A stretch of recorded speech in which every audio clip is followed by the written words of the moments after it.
प्रिय मित्रों, मैं ब्रह्मा जी भक्त पटना हाई कोर्ट अधिवक्ता आप सभी लोगों के लिए डे बाई डे नए नए वीडियो लेकर आते रहता हूं। आज जो है विशेष वीडियो है, ये जातीय जनगणना पे आधारित वीडियो है। तो आप सभी जय हो ब्रह्मा जी चैनल पे आए, आप इस चैनल को लाइक करें, सब्सक्राइब करें और विशेष जानकारियां जानने के लिए आप हमारे चैनल पे हमेशा बने रहें।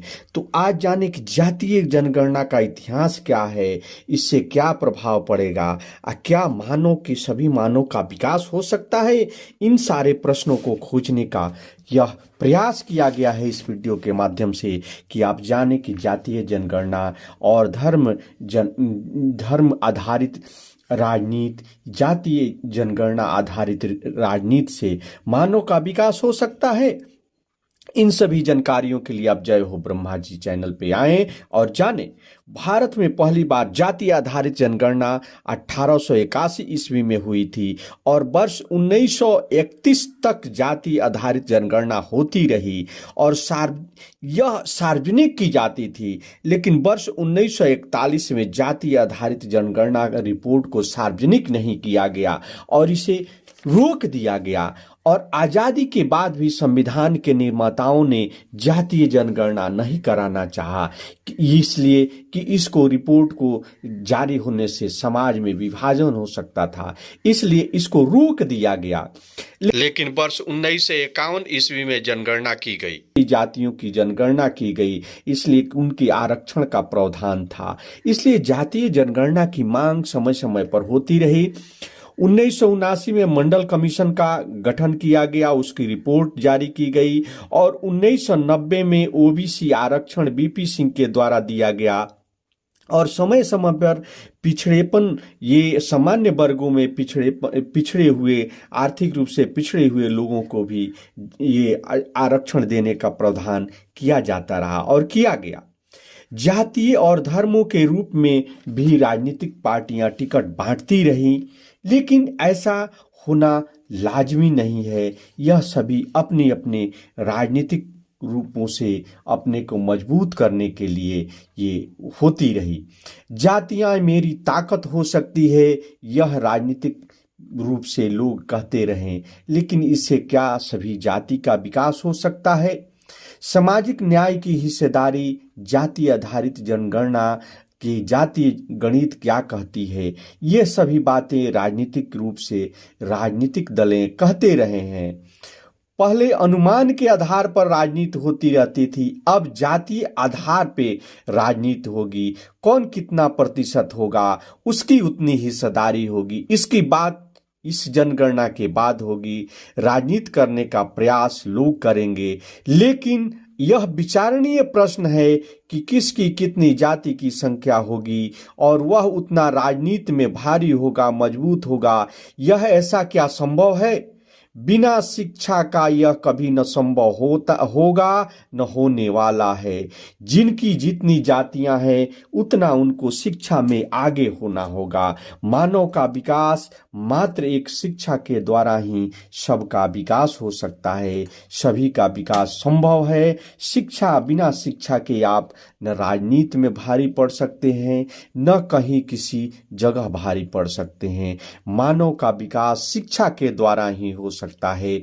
यह सरकार के द्वारा एक टीम बनाई गई, नगर निकाय, नगर पंचायत, ग्राम पंचायत में जातीय जनगणना करने का इसमें कर्मचारियों और अधिकारियों को लगाया गया। पहले घर घर की गणना की गई, उसमें उसके सदस्यों को और घर के एक नंबर दिया गया, जनवरी फरवरी में एक दिया गया और उसके बाद अप्रैल में घर घर जाकर 17 प्रश्न पूछे गए। क्या आपकी शिक्षा है, कितनी आपकी जमीन है और आमदनी आपकी क्या है, क्या आपके पास कार है, क्या आपके पास मोबाइल है, क्या आपके पास लैपटॉप है। इन सारी प्रश्नों को पूछा गया। लेकिन इससे पूछने से क्या अंतर पड़ सकता है? आपकी जाति जनगणना होने से आपकी हिस्सेदारी मिल सकती है। जब तक आपके अंदर शिक्षा नहीं होगा तब तक आपका विकास नहीं होगा। तो आप सभी अपने जातीय जनगणना, यहाँ पे स्पष्ट हो गया है कि मैं यह नहीं बताना चाहता हूं कि जातीय जनगणना सबकी ये रिपोर्ट आ चुकी है कि यह इतना हिंदू है, इतना मुस्लिम है, लेकिन इससे क्या अंतर पड़ता है। मानव का विकास तभी संभव हो सकता है कि वो उसका उतना वे शिक्षा में विकास हो।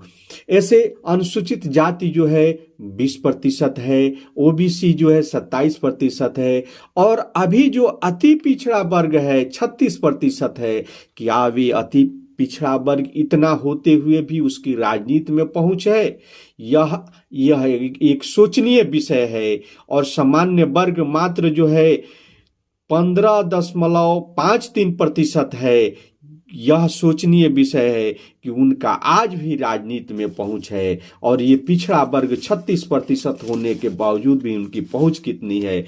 तो इसका मुख्य कारण है कि उनके अंदर उतनी शिक्षा नहीं है। शिक्षा की जागृति होनी चाहिए, शिक्षा की उनको आना चाहिए। और ओबीसी भी जो है 27% है। आज सोच सकते हैं कि आपके बिहार राज्य की क्या स्थिति है, आपको केंद्र में कितना हिस्सेदारी है। इन सारी बातों को, प्रश्नों को आप सोचते रहेंगे तो नहीं होगा। आपको शिक्षा में आगे बढ़ना होगा। राजनीति में भी वे व्यक्तिगत रूप से नहीं, सभी का राजनीतिक विकास होना चाहिए। एक व्यक्ति का विकास होकर नहीं हो सकता है।